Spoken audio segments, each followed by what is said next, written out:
কত দেরি হয়ে গেল আজকে। ঘরের সব কাজ বাকি আছে, কখন যে করব। আরে দিদি, দাঁড়াও দাঁড়াও, কোথায় যাচ্ছ তুমি এই সকালবেলা ক্লান্ত হয়ে? সব ভালো আছে তো? দাদা ভালো আছেন বাড়িতে? এত সকালবেলা তুমি তো সহজে এদিকে আসো না, আজ হঠাৎ কি ব্যাপার? বলো না দিদি, সব ঠিক আছে তো?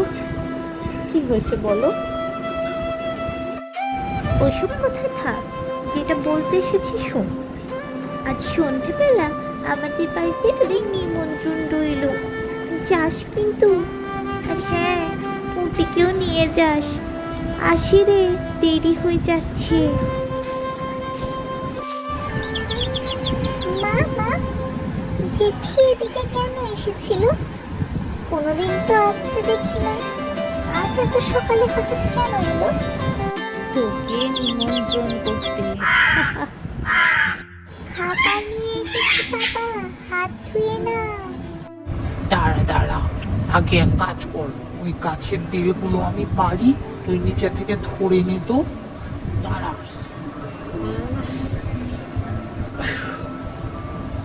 ধর, দেখিস কোথাও যেন না লাগে।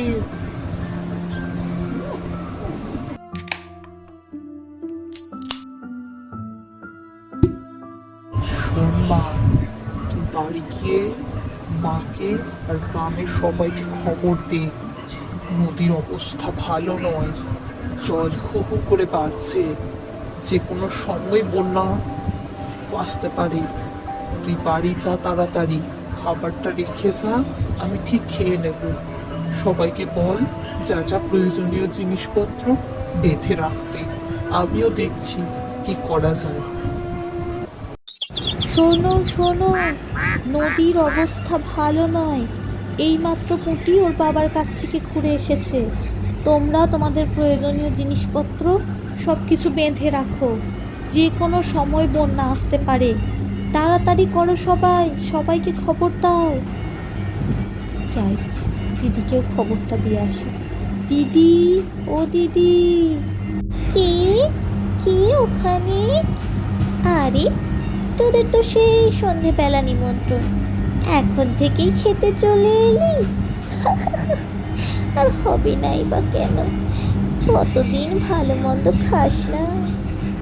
না গো দিদি, আমরা খেতে আসিনি, আমরা বলতে এসেছি নদীর অবস্থা ভালো নয়, যে কোনো সময় আমাদের গ্রামে বন্যা আসতে পারে।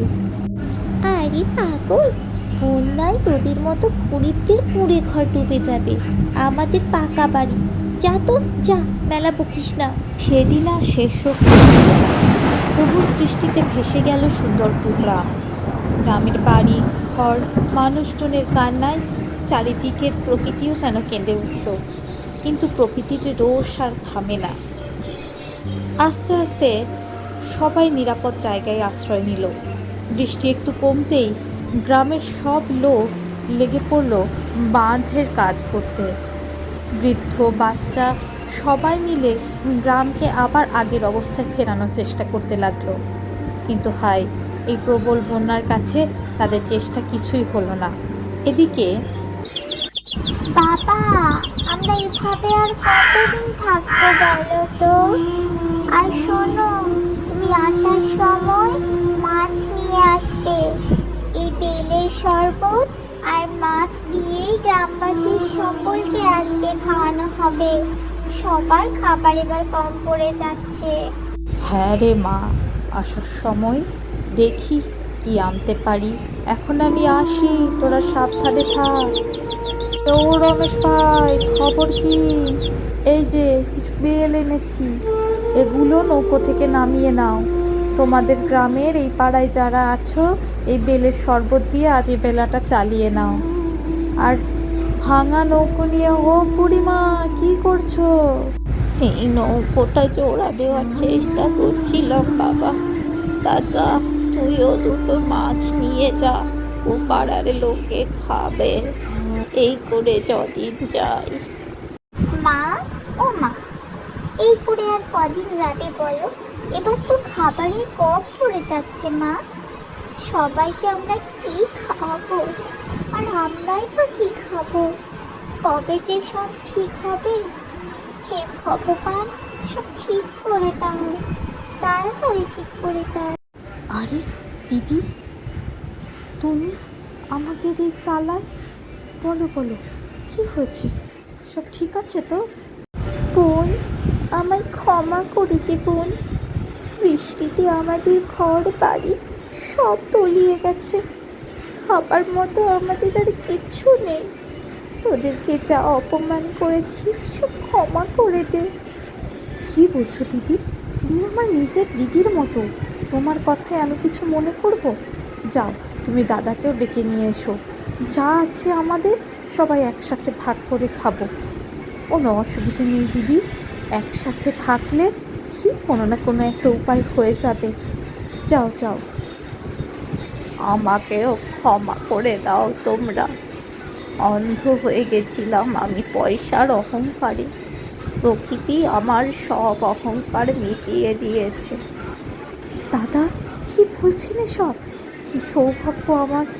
চলুন সবাই আমরা একসাথে মিলেমিশে থাকি। এসব কথা মনেও আনবেন না। প্রকৃতি আজ নিয়েছে, কাল সব ফিরিয়ে দেবে। দিদি, তুমিও বসো, সবাই আজ একসাথে খাওয়া দাওয়া করবো। আজকে কি আনন্দ হচ্ছে! কতদিন পর আমরা সবাই একসাথে এভাবে খেতে বসলাম।